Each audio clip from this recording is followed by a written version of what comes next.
Hi everyone, in today's video I'll show you guys how you can turn off map location sharing on Instagram. It's quite simple, so let's dive right into it. First of all, open your Instagram and make sure that you are logged into your account. And from here you can tap on the chat icon right here.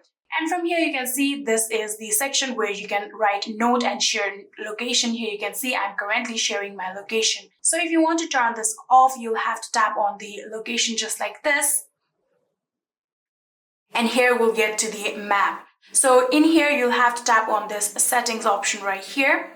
And then you can see the option of no one. If you tap on no one, here you can get this pop-up. So if you want to turn off your location for 3 hours, you can tap on it.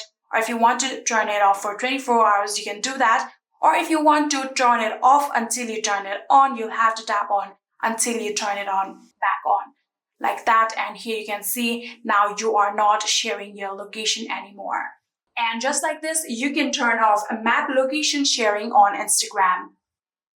I hope this video was helpful to you guys. If it was, please do not forget to hit that subscribe button and like our video. Thank you so much for watching. See you in the next.